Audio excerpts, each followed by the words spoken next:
예, 수급이 몰리는 곳에 답이 있다. 수급이 몰리는 곳을 찾아서 수익을 한번 올려보도록 하겠습니다. 오늘도 좋은 말씀 전해주실 세 분 모셨습니다. 이주호 SP 인베스트먼트 본부장, 공대원 DW 투자클럽 대표 이건희 주식투자 대표 나오셨습니다. 안녕하십니까? 반갑습니다. 안녕하세요. 자, 4,900을 넘어선 코스피. 그 안에서 어떤 종목들의 수급이 쏠렸는지를 확인해 보면서 종목에 대한 분석을 나눠보도록 하겠습니다. 자, 그러면 오늘 장에서 주목받은 종목들 확인해 보도록 하겠습니다. 로드맵 함께 보시죠.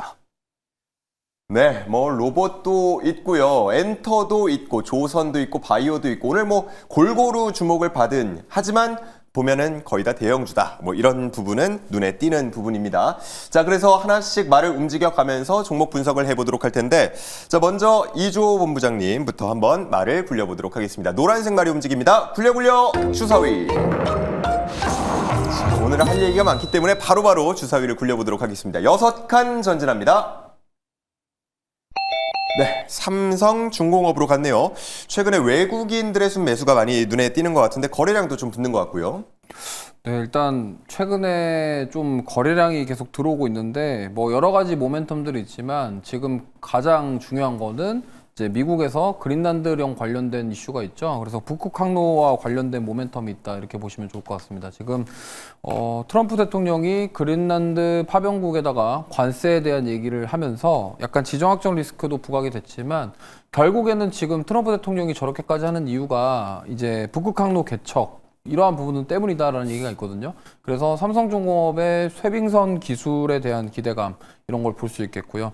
그 다음에 사실 삼성중공업 하면은 FLNG라고 해서 부유식 액화천연가스 관련된 플랜트 사업을 많이들 알고 계실 겁니다. 근데 이탈리아 ENI와 지금 미국 델핀 관련된 프로젝트가 있는데 사실 작년에 이게 2월이 됐어요, 올해로. 그래가지고 이거에 대한 부분이 좀 된다면 이제 실적이 좀 반영이 될 가능성이 있다 이렇게 볼 수 있겠고요.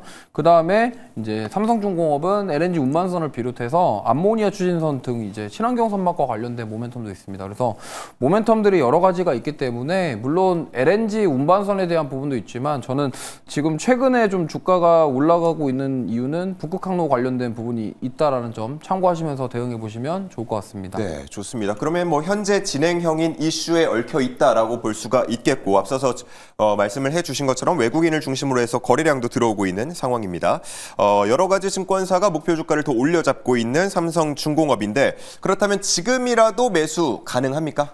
네, 지금이라도 저는 매수를 해야 된다라고 생각하고 있고요. 일단 작년 10월 달에 이제 33,450원 찍고서 이제 조정을 받았는데 그러고 나서 지금 최근에 거래량이 지금 조금씩 올라오고 있습니다. 근데 만약에 이제 내일 32,000원을 넘어서서 전고점 돌파를 하게 된다라고 한다면 저는 추가 상승도 가능하다라고 생각하고 있고 최근에 좀 외국인들의 긍정적인 수급이 좀 눈에 띄고 있습니다. 그리고 오늘 좀 거래대금 중에 삼성중공업이 거의 외국인들 순매수 1위이기 때문에 이런 점들을 감안해 본다면 지금 외국인들이 약간 눈여겨보고 있지 않나 이렇게 봤을 때 좀 추가 상승이 가능하다. 그리고 만약에 내일 전고점을 돌파할 경우에는 또 강한 시세까지도 기대해 볼 수가 있기 때문에 물론 오늘 미증시가 휴장이어서 좀 이 부분에 대해서 미증시의 영향을 받는다라고 할 수는 없겠지만 지금 최근의 흐름을 보면은 조금 야금야금 지금 올라가고 있는데 거래량이 조금씩 살아난다. 여기서 한번 강한 거래량 나오면은 강한 시세를 한번 기대해 볼 수 있겠다라는 말씀 드려보겠습니다. 네, 좋습니다. 오늘의 첫 번째 종목은 삼성중공업이었고요. 매수 의견으로 정리를 해보도록 하겠습니다. 자, 다음은 두 번째 초록색 말을 움직여보도록 하겠습니다. 공 대표의 말은 몇 칸이나 전진할까요? 굴려 주사위. 자, 숫자는 3이 나왔습니다. 하나, 둘, 셋. LG 에너지 솔루션입니다. 자, 오늘 현대차의 급등을 가장 배아파할, 가장 좀 안타깝게 본 게 바로 LG 에너지 솔루션 주주분들이 아닐까 싶은데 시총 4위로 밀려났잖아요. 그런데도 외국인의 순매수 관심은 좀 이어지는 것 같아요. 네, 지금 거의 7거래일 정도, 6거래일 정도 지속적으로 좀 올라가는 그런 모습을 보이고 있죠. 최근에 LG엔솔 같은 경우는 보스턴 다이내믹스에게 스파2 스파2에 대한 배터리에 대한 협업 요청 의뢰를 받은 그런 상황이고 아직까지는 뭐 확정이 아니지만 그런 기대감 때문에 동반 수급이 좀 유입된 그런 모습이고요. 보스턴 다이내믹스는 스파2에 대한 양산을 월 100대 정도 추가적으로 할 계획이라고 밝혔습니다. 만약에 이게 의뢰가 성공적으로 이루어진다면은 한 대당 배터리 셀이 수십 개가 들어가기 때문에 LG엔솔의 매출이 증가되는 그런 요인으로 작용할 수가 있고요. 현재 스파2 같은 경우는 포드 공장에서도 지금 투입이 되고 있거든요. 투입돼서 오일이 좀 누출이 되는지 그거를 냄새 감각을 센서를 이용해서 이용하고 있기 때문에 향후 다른 공장, 타 기업들도 좀 이용할 수가 있겠다라는 생각이 들고 아울러서 주류 공장에서도 이 스파2 로봇계가 투입되고 있는 그런 상황이라서 다른 기업들도 수요가 더 나중에는 휴머노이드 로봇에 이어서 배터리 쪽도 이제 좀 부각받을 수가 있겠다라고 생각이 들고 있습니다. 예. 자, 오늘 장을 보면은 오전장까지 그리고 오후장 조금 넘어서까지도 사실은 마이너스 하락세를 보이다가 급반전이 일어났거든요. 그러면서 상승 마감이 되긴 했는데 아무래도 실적에 대한 일각의 우려가 계속 지속되고 있다는 부분이 약간은 부담스러운 지점인 것 같습니다. 자, 그러면 LG 에너지 솔루션 지금 이 시점에서 우리는 매수를 해볼까요? 아니면 조금은 기다려볼까요? 저는 분할 매수 관점으로 대응해 나가면 좋겠다라고 생각을 하고 있습니다. 매수 의견이네요? 네. 결국에는 배터리도 로봇이랑 엮여서 같이 성장할 수밖에 없다라고 생각이 들고 2차 전지 중에서는 배터리를 저는 좀 긍정적으로 그래서 보고 있는 요소고요. 그리고 외국인 역시 지금 한 달 동안 12월부터 뭐 1월 19일 기준으로 지금 매집하고 있는 게 아직까지 매집하고 있는 게 포착이 되고 있고 벌써 26만 주 정도 순 매수를 단행하고 있고요. 그리고 실적면으로도 지금 2026년도에 매출액이 26조, 영업이익도 2조 정도, 단기순이익도 1조 2천억 정도가 예상되고 있기 때문에 중장기적인 관점에서는 매수 의견 드리도록 하겠고요. 다만 단기적으로는 지금 단기 저항대 라인에 지금 걸쳐 있는 그런 상황이라서 이 라인을 좀 돌파하지 못한다면은 단기적으로는 전저점 부분까지도 내려올 수가 있으니까 분할 매수 관점으로 대응해 나가서 수익을 창출하시면 될 것 같습니다. 네, 좋습니다. 기회는 숨어 있는 것 같아 보입니다. 지점만 잘 노린다면 또 수익을 올려볼 수 있는 종목으로 LG 에너지 솔루션을 소개해 주셨고요. 자, 다음은 이건희 대표의 주사위를 굴려보도록 하겠습니다. 빨간색 말이 움직입니다. 굴려 주사위. 자, 이번에는 5칸 전진합니다. 자, 그러면 하이브겠네요. 저는 개인적으로 이런 종목 때문에 주식이 참 어려운 것 같습니다. 알려진 호재인데 네. 주가가 잘 가요. 그렇죠. 알려진 호재가 있었고 그리고 애초에 사실은 2년에서 3년 동안 걸쳐가지고 우리가 재료를 다 알고 있었잖아요. 그러니까요. 그런데 시장 주도주에 어떻게 보면 많이 밀리다 보니까 오히려 공매도의 타겟이 굉장히 좀 집중적으로 포화되지 않았나. 특히나 하이브뿐만 아니라 엔터주가 전반적으로 좀 그렇게 움직였는데 좀 재밌는 건 사실 그동안 보시면 경쟁사들은 주가가 많이 계속 빠졌었어요. 그런데 하이브 같은 경우는 반도체라든가 뭐 자율주행이라든가 자동차라든가 바이오라든가 다 올라가고 있을 때 상승폭은 조금 둔하더라도 야금야금 외국인들이 계속해서 물량을 흡수하는 과정들이 있었고요. 그리고 오늘에서 이제 기관들이 이제 본격적으로 외국인의 큰 매수세가 들어오다 보니까 같이 좀 들어왔다는 느낌을 좀 받고 있습니다. 사실은 우리가 하이브라는 회사를 이야기를 했을 때는 지난 2년에서 3년 동안 과정을 다 살펴보시면 알 것 같아요. 많은 일들이 있었잖아요. 뭐 대표적으로 핵심 회사 수뇌부 간의 갈등도 있었죠. 또 추가적으로 이제 어떻게 보면 그 회사가 급성장을 하면서 외형적으로 급격하게 커지면서 당연히 이제 회사가 이제 안정을 갖춰가는 과정에서 여러 가지 잡음이 들릴 수가 있는데 그 안에 과정을 좀 거치기도 했었고요. 그리고 무엇보다도 좀 안타깝지만 아티스트와의 분쟁도 있었고요. 예. 여러 가지 이슈가 있었기 때문에 아무래도 그러한 집중 타격을 맞았지만 이제 그것을 전부 다 딛고 올라가는 과정에 있다라고 좀 말씀을 드릴 수가 있겠습니다. 지금 엔터주가 전반적으로 저 같은 경우는 업황 개선이 될 것 같다는 생각을 하고 있어요. 제가 이 주식판에 들어오기 전에 사실은 대형 연예기획사에서 좀 근무한 이력이 있는데 그러세요? 그 과정들을 살펴보면 일단은 엔터주 같은 경우는 우리가 지금 봤을 때는 되게 크잖아요. 뭐 전 세계적으로 K-팝에 흥행을 하고 있고 막 수십 조의 막 경제력 올리 이렇게 생각을 하실 텐데 얼마 안 됐어요. 사실은 2020년 이전만 하더라도 우리 대한민국 연예 기획사가 집중적으로 갈 곳은 일본이라든가 동남아밖에 없었습니다. 근데 활기를 좀 활로를 좀 뚫은 그 아티스트 자체가 이제 방탄소년단인데 그리고 하이브를 시작으로 이렇게 뚫었는데 거기에 이어서 지금 이제 많은 회사들이 경쟁을 붙이다 보니까 어느덧 YG랑 JYP, SM 같은 경우도 이제 북미 시장까지 집중을 하고 있기도 하고요. 그리고 이제 남미 쪽도 지금 공략을 하는 것으로 나와 있습니다. 그래서 올해 같은 경우는 사실상 그동안 좀 환율도 높아진 만큼 엔터 기업들이 해외에서 흥행을 계속해서 이어간다? 그렇다면 전 전반적으로 사상 최대 실적을 예상해 보겠다. 그리고 업황 개선과 동시에 하이브 자체는 역시나 대장주 역할을 좀 하지 않을까 이렇게 좀 기대를 해보겠습니다. 네, 뭐 캐치아이나 다른 그룹들도 워낙 잘 나갑니다만 하이브를 얘기할 때 BTS를 역시 빼놓을 수가 없고 특히나 이번에 3월 20일에 공개한다는 신보의 제목이 또 아리랑 아니겠습니까? 그래서 그렇죠. 애국심이 좀 차오르는 그런 앨범이 나오지 않을까 싶고 이후로 뭐 광화문에서 공연을 할지 안 할지 모르겠지만 뭐 한다고 가정을 하면 광화문부터 시작해갖고 전 세계를 정말 그야말로 다 돌고 이걸 좀 속되게 표현하면 이제 돈을 전 세계를 돌면서 돈을 걷어들이면서 이제 컴백을 화려하게 하게 될 텐데 뭐 2조까지도 얘기하는 경우들도 있는 것 같고요. 자, 그러면 하이브 앞으로 더 잘 갈 거라고 기대하고 지금쯤 매수해도 괜찮을까요? 네, 저는 매수의 의견을 한 표 하겠습니다. 어떤 이유입니까? 일단은 많은 여러 기획사들을 보시면 사실 엔터 쪽, 특히나 음반 쪽 같은 경우는 아티스트 하나가 무너지면 회사 입장에서는 투자 금액이 워낙 많기 때문에 순식간에 부도가 나는 게 좀 많거든요. 그 적자가 되는 것도 순식간인데 하이브 같은 경우는 그 리스크를 잘 피해갔던 것 같습니다. 애초에 그 방탄소년단이 이제 군대를 간다고만 했을 때에도 매출 뭐 감소하는 거 아니야? 큰일 나는 거 아니야? 그런데 그것을 불식시키고 좀 자연스럽게 많은 이러한 좀 프로듀 신경이 굉장히 강한 중소형 기획사를 좀 많이 좀 흡수를 하면서 하이브 그룹이 되었잖아요. 그래서 이제 BTS 같은 경우는 활동은 안 하더라도 다양한 굿즈라든가 음반이라든가 여러 컨텐츠 수익을 거두면서 이러한 뉴 아티스트들과의 이런 어떻게 보면 좀 전반적인 시너지를 잘 모아가면서 잘 버텨왔거든요. 그런데 그 기간이 이제 한 3년 정도 지난 것 같아요. 이제 완전체가 이제 컴백을 한다라고 하는데 공연 횟수가 상당하더라고요. 79회 정도 현재 예정된 진행을 것만. 예정된다고 하는데 BTS가 이제 회당 이제 공연을 하잖아요.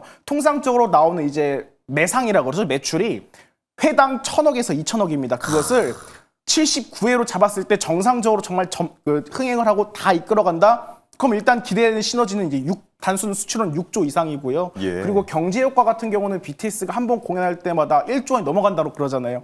국가 경제 효과 같은 경우는. 그러면 지금 하이브가 연간 매출이 한 2조에서 3조 정도 이렇게 잡아가고 있는데 월드 투어만 돌더라도 이제 어떻게 보면 음반 쪽에 이제 공연 매출이 대부분이잖아요. 그런데 여기서 파생되는 효과 자체가 일단은 사상 최대 실적을 찍고 갈 가능성이 높고 정상적으로 월드 투어 70회 이상을 한다 가정을 했을 때 그리고 여러 굿즈 판매라든가 이러한 부분 다양한 흥행이 있을 것이고 BTS만 잘 나가는 게 아니라 지금 어떻게 보면 또 다양한 뉴 아티스트를 좀 확보하고 있기 때문에 BTS가 월드 투어를 하는 과정에서 또 다른 이러한 뉴 아티스트들의 좀 수입이 생길 수 있고 어떻게 보면 향후 한 1년에서 2년 최소한 2년 3년간 뭐 하이브 매니지먼트 팀 쪽에서 문제가 있지 않는 이상 BTS가 정상적으로 다 롤링을 했을 때에는 제가 봤을 땐 글로벌 차트 장악을 기대함과 동시에 사상 최대 실적도 좀 기대를 해보지 않을까 이렇게 좀 말씀을 드리겠습니다. 예. 매수 의견은 뭐 당연해 보이고 지금 말씀을 들어보니 네. 어느 정도까지 기대를 하고 계신지도 궁금한데 뭐 그걸 주가로 설명하시기는 어려울 것 같고 한 1에서 100까지의 기대감이 있다 그러면 주가 상승에 대한 기대감 어느 정도 갖고 계세요? 일단은 상장했을 때 최고점, 지금 시장 분위기 봤을 때는 한 정고점 예상하고 있습니다. 정고점 정도는 갈 수 있을 것이다. 좋습니다. 하이브는 매수 의견으로 정리를 해보도록 하겠습니다. 자, 이렇게 한 바퀴 돌아봤고요. 이제 다시 한번 처음으로 돌아가서 이주호 본부장 말을 굴려볼 차례입니다. 자, 굴려 주사위. 가장 앞서 있는데요. 삼성중공업으로부터 3칸 더 전진합니다. 하나, 둘, 셋. 아하. 포스코 인터내셔널. 오늘은 약간 매크로 담당이신 것 같습니다. 네, 일단 포스코 인터내셔널은 여긴 또 알래스카입니다. 알래스카 LNG 프로젝트의 참여가 확정이 됐고요. 여기에 이제 강관을 공급하는 모멘텀이 생겨나면서 지금 5만 원 밑에 있던 주가가 단기간에 굉장히 빠르게 좀 상승이 나오고 있습니다. 그리고 역시나 이 종목 같은 경우도 외국인과 기관의 수급이 굉장히 좋고요. 그리고 이제 포스코 인터내셔널 같은 경우는 뭐 많은 분들 알고 계시겠지만 이 포스코 그룹 안에서 뭐 제철이라던가 전력 이런 것들을 공정 수요를 소화할 수가 있기 때문에 사실 투자의 부담이 상대적으로 적다라는 강점이 있습니다.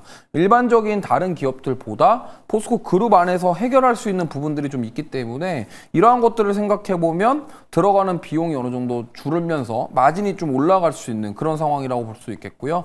그다음에 포스코 인터내셔널 같은 경우는 광양에 이제 LNG 저장소가 되어 있습니다. 그래서 생산이라던가 저장, 발전, 운송에 이르기까지 이러한 LNG 밸류 체인을 국내에 구축해 놓은 상황이고요. 이를 통해서 이 밸류 체인을 강화를 통해서 이번에 알래스카 LNG 프로젝트와 함께 더 성장할 수 있는 발판을 만들어가고 있다. 이런 관점으로 접근해 보시면 좋을 것 같고, 그다음에 최근에 포스코 그룹주들의 대반란이 일어나고 있습니다. 이제 얼마 전부터 지금 포스코 홀딩스 급등부터 시작해서 포스코 DX도 갔죠. 그다음에 포스코 인터내셔널까지 최근에 포스코 그룹주들이 지금 굉장히 좋은 흐름이 나오고 있기 때문에 약간 과거에 현대차 오르기 전에 약간 그 바닥을 다지는 그런 느낌에서 이제 탈출하는 느낌이 좀 강하게 들고 있거든요. 그래서 물론 포스코 홀딩스와 포스코 퓨처 같은 경우는 2차 전지에 대한 모멘텀으로 과거에 강한 상승이 나왔습니다만 이제는 포스코 DX는 약간 공장 자동화, 그다음에 포스코 인터내셔널 같은 경우는 이 LNG 밸류체인 관련된 모멘텀으로 주가가 오르고 있기 때문에 이러한 상승에 조금 더 편승해도 되지 않을까 이렇게 생각하고 있습니다. 네, 확실하게 눈에 띄는 건 앞서서 말씀을 해주신 것처럼 5만 원 미만이었던 주가가 단숨에 올라왔다 이렇게 표현을 해주셨는데 올해 들어서 벌써 26% 올랐다고 하고요. 수급 상황도 보면 외국인 기관 지속적으로 순매수 보이더라고요. 자, 그러면 우리는 이 시점을 한번 노려봅니까? 아니면 너무 많이 올랐다, 급하게 올랐다, 기다려보자 입니까? 네, 저는 매수해도 좋을 것 같다라고 말씀드리겠습니다. 예. 일단 주봉 차트를 보시면은 약간 이 과거에 포스코 인터내셔널에 좋지 않은 기억을 가지신 분들이 좀 있을 거예요. 바로 대왕고래였죠. 대왕고래 프로젝트 때문에 기대감 속에서 주가가 단기간에 4배 올랐다가 그러고 나서 조정을 받은 다음에 지금 4만 원대에서 지지를 하고 박스권을 만들었어요. 그러면서 지금 62,000원 구간만 오면은 밀리고 지금 거의 4번째거든요. 그러네요. 근데 지금 4번째에서 이제 수급이 좀 들어오면서 돌파 시도를 하고 있습니다. 그런 관점에서 본다면 62,000원이라는 자리가 좀 굉장히 강한 저항 자리이구나. 근데 만약에 여기를 돌파하게 되면은 시세가 나올 수 있겠구나라고 해서 돌파의 관점으로 한번 트라이 해볼 수 있겠고요. 지금 뭐 코스피가 사상 최고가를 경신하고 있는 가운데 지금 신고가 아닌 종목군들이 없습니다. 근데 그 안에서도 좀 포스코 그룹주들은 지금 상대적으로 주가가 많이 못 올랐기 때문에 좀 약간 가격적인 매력이 저는 있다라고 생각을 해요. 그러면 고점에서 신고가 영역에서 따라가시는 것보다 오히려 이렇게 밑에서 치고 올라오는 종목군들이 만약에 한번 가게 되면은 좀 강하게 갈 수 있다. 누리호메카가 대표적으로 그랬거든요.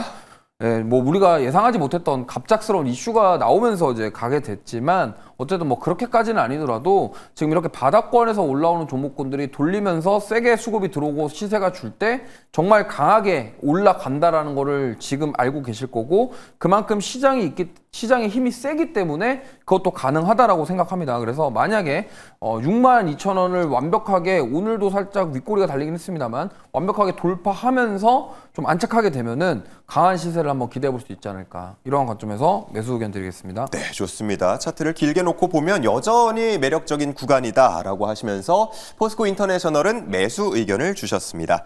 자, 그러면 다음 종목으로 넘어가 보겠습니다. 공대원 대표의 말이 움직이는데요. 지금 현재 LG 에너지 솔루션에 위치해 있습니다. 굴려 주사위. 자, 이번에는요. 숫자 5가 나옵니다. 하나, 둘, 셋, 넷, 다섯. 현대 모비스로 가게 되는군요. 일단은 한번 조정을 좀 거치는 듯 했는데 다시 또 상승세가 이어지고 어떻게 분석하고 계신지 궁금합니다. 네, 요즘 현대의 그룹주들이 아주 시장을 장악하고 있는 그런 모습이죠. 현대 모비스 역시 오늘도 장중에 5% 정도로 시세가 마감한 모습인데 일단 현대 모비스 같은 경우는 아틀라스가 이번에 뭐 미국이라든지 뭐 영국이라든지 일본이라든지 아틀라스 CES 거치고 나서 다 찬사를 받았고 찬사 이후에 한 번 더 오늘 로봇주들이 좀 강세를 보였는데요. 현대 모비스 같은 경우는 아틀라스 3세대의 대량 생산 설계 역시 지금 완성한 그런 상황이라서 차후에 캐파가 더 증가될 수 있는 요인으로 보여지고 있고 액추에이터뿐만 아니라 뭐 헤드 모듈 그리고 배터리 팩까지 납품하게 될 예정이기 때문에 그러면은 뭐 매출액이라든지 영업이익이라든지 더 올라갈 것이라고 예상이 되고 있습니다. 그리고 차후에는 올해 말 정도에는 이제 부품에 대한 아웃소싱도 좀 결정할 예정으로 알려져 있는데요. 아직까지는 뭐 추세가 전형적으로 정배열 구간에 있기 때문에 현대 그룹주의 흐름을 보면서 대응하시는 게 좋아 보입니다. 예, 저는 개인적으로 현대 모비스를 보면서 약간 고개가 갸우뚱해지는 부분은 수급적인 측면에서요. 아마 다 보시면 아시겠지만 외국인들이 이렇게까지 관심이 없나? 하는 생각이 듭니다. 사실 현대차도 최근의 흐름들 보면 비슷한 그런 상황인데 이 외국인의 순매도 걱정은 안 해도 되나요, 혹시? 외국인이 한 60만 주 정도 한 달 동안 매도세를 보이고 있는데 사실 나머지 기관이라든지 금투, 보험, 투신, 연기금 등등등이 다 받쳐주고 있는 그런 모습이라서요. 저는 크게 이상이 없어 보인다라고 의견 드리도록 하겠고 예. 그리고 뭐 기술적으로 본다면은 일단 현대 모비스 같은 경우는 좀 횡보하고 급등하는 그런 패턴이 자주 지금 보이고 있거든요. 최근 사례를 본다면은 34만 원에서 뭐 37만 원까지도 이 횡보 구간을 다지다가 다시 한번 급등이 나왔죠. 과거 사례도 마찬가지로 과거 작년에도 뭐 횡보세를 보이다가 다시 급등하는 그런 흐름을 보이면서 정배열 구간에 있기 때문에 타점만 잘 잡으면은 충분히 수익률을 끌어올릴 수 있을 것이다라고 판단합니다. 그러면 지금이 그 타점입니까? 지금 같은 경우는 좀 횡보하고 있는 그런 구간이다라고 좀 보여져요. 그래서 단기 지지선 라인을 잘 포착하고 대응하시는 게 수익률을 끌어올릴 수가 있겠다라고 판단하고 있습니다. 네, 좋습니다. 자, 현대 모비스까지 얘기를 들어봤습니다. 이제는 이건희 대표의 빨간 말을 움직여 볼 차례인데 현재 여기 하이브에 위치해 있고요. 자, 몇 칸이나 전진할까요? 굴려 주사위 보겠습니다. 자, 숫자는 5가 나왔고요. 5칸 전진하면 저쪽이겠네요. 예, LG전자로 가보겠습니다. LG전자, 이게 참 실적과 관련해서 말이 참 많이 나오는 것 같습니다. 걱정을 해야 되는 건지 아니면은 앞으로 기대를 해봐야 되는 건지 어떻게 분석하고 계신지 궁금합니다. 일단은 5년 전이랑 판박인 것 같아요. 5년 전에 2020년 12월 23일 크리스마스 직전이라 정확히 기억을 하고 있는데 그래요? 예. LG전자가 실적에 문제가 있다, 뭐 향후에 뭐 위기가 있다 그런 얘기가 나올 때 처음으로 상한가 나온 날입니다. LG전자 주가에서 예. 처음으로 상한가가 나온 날인데 그때도 반대로 삼성전자 막 6만 원, 7만 원 돌파가 나왔었고요. 다른 주시장 호황이 왔을 때 가장 늦게 어떻게 보면 올라갔던 이력이 있었거든요. 이번에도 약간 저는 그런 느낌을 받고 있다는 생각이고요. 지금 뭐 우리나라에 수많은 대기업들이 있지만 일단은 빅5라고 좀 표현을 하겠습니다. 뭐 삼성, 현대, 한화, 뭐 두산, 뭐 SK 다 두고 봤을 때 주가가 정말 많이 올라갔어요. 지수 흐름을 타고 정말 많이 올라갔는데 LG전자는 그 안에서도 어떻게 보면 사실상 올라간 게 없죠. 많이 올라가지도 못했고 많이 올라가지 못하다 보니까 이제 그 안에서 이유를 찾다 보니까 실적적인 이야기가 나올 것이고 그리고 미래 성장성에 대한 의문이 있다 이렇게 나올 것인데 제가 봤을 때는 또 주가가 만약에 또 폭발적으로 상승한다? 또 말이 바뀔 거라고 생각을 하고 있습니다. 이런 다양한 기대감이라든가 그런 부분을 좀 들고 나올 가능성이 있다 생각을 하고 역시나 많은 이러한 대기업들이 돌고 돌았기 때문에 기관들이 좀 매수세가 최근 좀 강하게 들어오고 있지 않을까 이렇게 좀 생각을 하고 있습니다. 그리고 공매도 잔고가 좀 감소하고 있어요. 항상 뭐 시장에서 워낙 지금 거래대금이 지금 쏠리는 현상이 있다 보니까 적은 거래량으로도 주가가 계속해서 흘러내리는 이러한 현상들이 나타나고 있는데 역시나 그것을 주가 반전의 계기로 볼 수 있는 것은 공매도 잔고 감소 이러한 데이터를 보면 좀 도움이 될 것 같습니다. 1월 9일만 저번 주만 하더라도 좀 폭발적인 공매도가 있었는데 그 뒤에 공매도 매매율이 계속해서 적어지고 있어요. 그리고 주가가 상승하다 보니까 최근에 대폭적으로 감소한 흔적이 있습니다. 이제는 본격적으로 매수세가 붙으면서 주가가 상승하지 않을까. 그리고 단계적으로 물량을 소화해가는 과정의 하나다. 이렇게 좀 말씀을 드리겠습니다. 예. 그 당시에는 애플카가 있었는데 지금 애플카가 없어서 이게 뭐 상한가까지는 기대하지 못하겠지만 그러면 지금 이 탄력을 좀 받아서 우리는 매수를 해볼까요? 아니면 좀 기다려볼까요? 저는 매수에 또 한 표를 하겠습니다. 그래요? 일단은 기대감이잖아요. 지금 지수 상승 대비해서는 그래도 대기업인데도 불구하고 저는 주가가 좀 상승률이 저조하다 판단이 되고 있고요. 일단은 무시할 수 없는 게 지금 가전 DNA입니다. 우리가 로봇 얘기 나왔을 때 지금 보시면 로보스타라든가 로보티즈라든가 LG그룹이 지금 지분을 인수했던 로봇 기업들을 보시면 굉장히 좀 실적에 대한 결과치보다는 어떻게 보면 기대감 때문에 지금 템베고 같잖아요. 다양한 종목들이. 그럼 이제 LG의 미래 먹거리는 이제 로봇이라는 걸 누구나 시장에서 짐작을 하고 있는데 정작 그 안에서 핵심을 가지고 있는 LG전자 주가는 어떻게 많이 올라가지 못했거든요. 저는 역시나 이 가전 DNA가 지금 로봇 DNA로 가는 과정 중에 하나이지 않을까 이렇게 좀 생각을 하고 있습니다. 지금 시장에서 가장 뜨겁게 올라가는 종목이 첫 번째가 액추에이터잖아요. 역시나 로봇 안에서 가장 비싼 부품인데 LG전자로 하여금 본다고 한다면 일단은 연간 생산하는 구동 모터량만 4천만 개가 넘어갑니다. 역시나 가전 사업이 빵빵하기 때문에 4천만 개 이상의 모터를 구동할 수 있는데 이것이 그대로 로봇으로 옮겨진다 가정을 한다면 액추에이터에 관한 분명한 기술력 그리고 경험을 축적한 기업이라 생각을 하고 있어요. 단순하게 다양한 액추에이터 기업들이 신규 상장을 딛고 어떻게 보면 주가가 많이 올라갔지만 실질적으로 경험이 풍부하고 더군다나 지금 전 세계적으로 많은 공장들을 가지고 있잖아요. 사업이 신사업으로 넘어갔을 때 기업 차원에서 전략만 바꾸더라도 즉시 생산할 수 있는 그러한 인프라도 충분히 갖추고 있고 그리고 실질적인 경험도 축적하고 있기 때문에 제가 봤을 때는 가전 DNA가 로봇 DNA로 넘어가고 거기에 대한 전략을 좀 철저하게 구축을 하고 경험이 더해진 거 한다라면 시장에서는 더욱더 이 매력적인 재료로 이제는 로봇 관련주로 부각되지 않을까 이러한 가능성에 무게를 두도록 하겠습니다. 네, 기대감을 말씀을 해주셨는데 사실 머지않은 미래에 1인 1로봇, 1가정 1로봇 이런 얘기를 하고 있지만 국내만 한정해서 보면 휴머노이드를 집에 둘 것인가 그렇진 않을 것 같거든요. 그럼 가정용 로봇이 따로 나오게 될 것 같은데 아무래도 LG전자가 가정용 로봇 쪽에서는 꽤 기대감을 많이 갖고 있는 게 아닌가 하는 생각이 들고요. 자, 그렇기 때문에 지금 이 시점 오늘 한 기사 내용 보니까 우리도 10만 전자다 이런 타이틀을 달았던데 10만 전자 넘어서 목표 주가 지금 증권사에서 14만 원까지도 내고 있으니까 더 갈 수 있는지 기대를 하면서 매수 의견으로 정리를 해보도록 하겠습니다. 자, 그럼 이제 마지막 바퀴가 남았습니다. 이주호 본부장부터 다시 한번 말을 굴려볼 텐데요. 이번엔 몇 칸이나 전진할까요? 굴려 주사위. 자, 보겠습니다. 이번에는 숫자 2가 나왔습니다. 그러면 단 2칸 카카오로 가겠네요. 자, 카카오는 어떤 얘기를 해주실지가 상당히 궁금한데 항상 이 박스권 흐름을 보이고 있다 보니까 지금 박스권 하단이네? 그러면 좀 이득을 취할 수 있지 않을까 하고 개인들이 관심을 좀 갖고 있는 것 같아요. 네, 우선은 최근에 이 증시 상승에서 가장 소외받는 주주분들이 바로 네카오 투자하신 분들일 것 같습니다. 물론 2차 전지도 2차 전지지만 네카오 쪽은 정말 거의 답이 안 나올 정도로 횡보를 하고 있는 상황이라서 이 부분에 있어서 많이 불편하실 건데 일단 그도 그럴 법한 게 지금 AI 서비스와 관련해서 그동안 작년, 재작년에 기대감이 굉장히 컸어요. 근데 실제로 지금 카카오도 그렇고 네이버도 그렇고 구체적인 자체 AI 서비스가 진행이 되지 못하고 있습니다. 지금 그래서 카카오가 급하게 했던 게 이제 카카오 인앱에다가 챗 GPT를 서비스를 해가지고 이제 이 부분을 했는데 이제 이게 성과가 4분기 실적 때 좀 확인을 해볼 수 있을 것 같아요. 그래서 4분기 실적 때 이 성과가 어느 정도 나오는지 먼저 확인을 해봐야 될 것 같고요.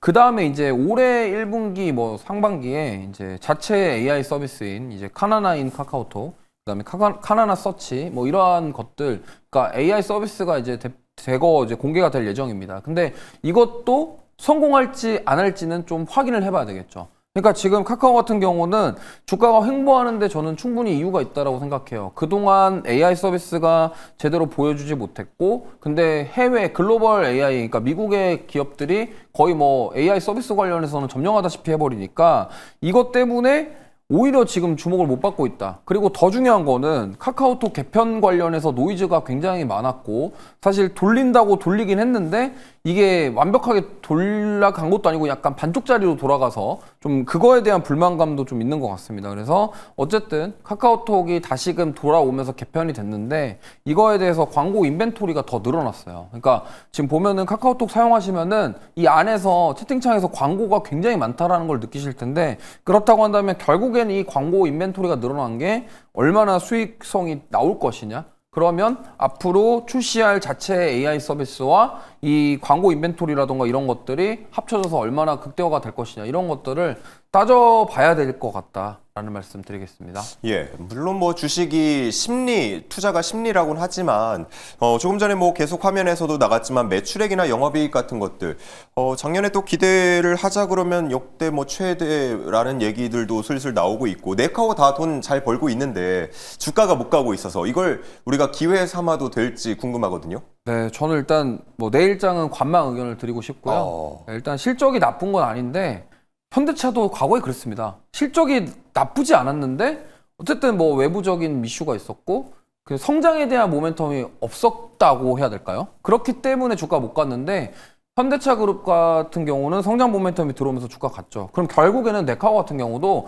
자체 AI 서비스라던가 앞으로 성장에 대한 동력이 들어와야 주가가 갈 수 있다고 생각하기 때문에 일단은 4분기 실적은 확인하고 접근하자라는 취지로 말씀을 드리겠고요. 앞으로 서비스 출시할 그 AI 서비스들이 얼마나 잘 될지까지 확인을 해보고 들어가도 늦지 않다라는 말씀 드리겠습니다. 좋습니다. 현대차에 로봇이 붙었듯 카카오에도 무언가 또 다른 하나가 더 필요하다 이렇게 분석을 해주셨고요. 일단 내일장에서는 관망 의견이었습니다. 자, 그럼 다음은 공대원 대표의 말을 움직여보도록 하겠습니다. 초록색 말 현대모비스인데 지금 뭐 남아있는 거 보면 포스코 인터내셔널, LNF, 한미약품, 카카오뱅크, SK하이닉스, 이스페탈시스 그리고 마지막에 다 현대차까지 있습니다. 과연 어떤 게 나올지요? 굴려굴려 주사위 가보겠습니다. 자, 6칸? 6칸 전진하네요. 어디로 갑니까, 그러면? 예, 카카오 다음 카카오뱅크가 또 나왔습니다. 카카오는 박스권 흐름, 그 답답한 흐름이라고 하면 카카오뱅크는 조금 더 주가 흐름이 심상치 않습니다. 네, 카카오뱅크 역시 지난 작년 6월달 이후로 지속적으로 좀 하방 압력을 받고 있는 모습이죠. 최근에는 네이버가 이제 국대에 이제 탈락하면서 인터넷 대표주들이 무너졌고 그러면서 카카오도 무너지면서 그룹주도 좀 영향을 받은 모습이고 아울러서 이제 트럼프 행정부가 신용카드 이자율을 상한 정책을 얘기를 하면서 미증시에서도 은행주들이 약세를 보이면서 국내에서도 좀 여파가 있었죠. 아무래도 고금리로 수익을 내야 되는데 이걸 이자율을 상향 조정을 하게 되면은 마진율이 감소하게 되고 마진이 감소하게 되면은 매출이 줄어드는 거 아니야? 영업이익이 줄어드는 거 아니야? 라는 그런 우려감 때문에 은행주, 카드 관련주들이 다 좀 무너진 그런 모습을 확인해 볼 수가 있겠습니다. 그나마 모멘텀이라고 하면은 카카오뱅크가 이제 스테이블 코인에 대한 발행을 한 적이 있어서 스테이블 코인이 입법화가 좀 속도를 낸다면은 그러면은 모멘텀으로 작용할 수가 있겠다라고 생각이 들고 있고요. 그리고 다음으로는 뭐 K뱅크, 그렇죠. K뱅크가 몸값이 한 4조 원 정도 되잖아요. 그게 이제 상장이 근데 계속 지금 밀리고 있는 그런 상황인데 이번에는 어떻게 될지 모르겠지만은 그게 상장이 된다면은 투심이 좀 그래도 개선되는 그런 요인으로 작용할 수가 있기 때문에 K뱅크 상장 역시 주목해 볼 필요성이 있겠습니다. 지금 현재까지는 카카오뱅크 역시 하방 압력을 받고 있는 그런 모습이고 아무래도 카카오 그룹주들의 흐름을 같이 보면서 대응하시는 게 좋겠습니다. 예, 이걸 뭐 그룹으로 보면은 약간 투자가 꺼려지지만 이 업계로 보면은 은행업 보면 최근에 주가 흐름 뭐 나쁘지 않거든요. 그쪽으로 접근을 하고 매수를 해야 할지 아니면 그룹에 대한 그 불확실성을 좀 안고 관망을 해야 될지 궁금합니다. 저는 관망 의견 드리도록 하겠습니다. 그래요? 네. 왜요?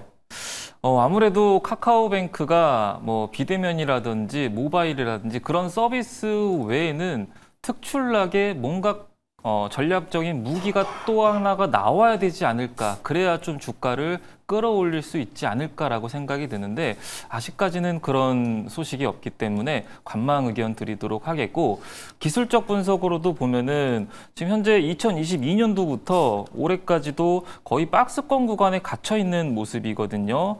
자, 하단과 상단을 체크해 보면요. 지금 2022년도부터 지금 현재까지 내려가면은 18,000원대, 올라가면은 3만 원대를 다지면서 아직까지도 횡보하고 있는 그런 모습이 확인이 돼서 지금 현재가가 2만 1,000원대이기 때문에 관망하신 다음에 18,000원 부근을 지지 여부를 보면서 대응해도 늦지 않겠다라고 생각하고 있습니다. 알겠습니다. 자, 카카오뱅크까지 들어봤고요. 자, 이제 오늘 마지막 종목이 되겠습니다. 이건희 대표의 말, 현재 LG전자에 위치해 있는데요. 남은 종목 중에 어떤 게 나올지요? 굴려보겠습니다. 굴려 주사위. 자, 이번에는 숫자가 6칸 전진합니다. 자, 그러면 거의 끝쪽까지 오겠는데요. 이수페타시스입니다. 작년에 정말 뜨거웠던 종목 중에 하나인데 최근에 주가 흐름 보면은 약간 아쉽다라는 생각이 당연히 들 것 같고 이걸 또 기회로 노려봐야 할지 궁금한데 어떻게 보고 계십니까?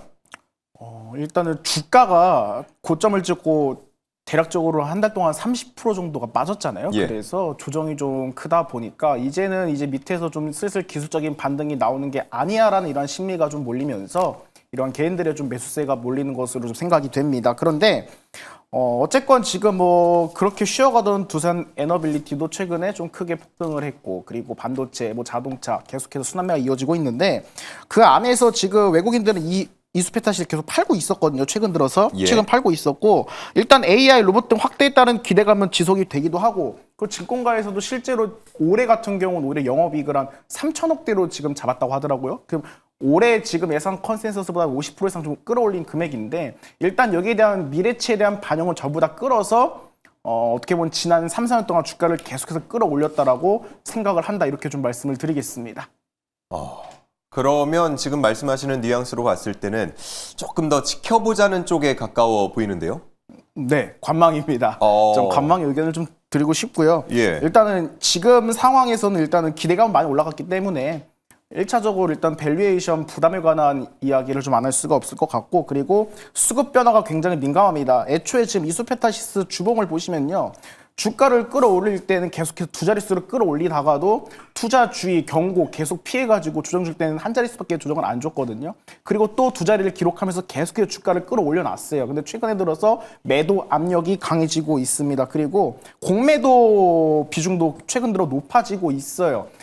상승폭이 둔하고 하락폭이 깊어지면서 거래량은 적은데 공매도 잔고가 올라간다라는 뜻은 지금 시장에 어떻게 보면 주도주 쏠림 현상이 워낙 강하기 때문에 당분간은 일시적으로 시장에서 소외가 된다고 한다면 거래량이 없더라도 주가가 오히려 누르는 압력이 크기 때문에 하락할 가능성이 크다라는 쪽으로 좀 의견을 드리도록 하겠습니다. 네, 좋습니다. 요즘 반도체 종목들 둘러보시다가 아직 안 오른 거 뭐가 있지, 혹은 좀 조정을 받고 있는 거 뭐가 있지 하는 분들, 이수페타시스가 아마 눈에 들어왔을 것 같은데, 일단 이건희 대표는 관망 의견으로 정리를 해주셨습니다. 자, 이렇게 오늘도 9가지 종목에 대한 분석 나눠봤습니다. 세 분과 함께 했는데요. 오늘 말씀도 잘 들었습니다. 고맙습니다.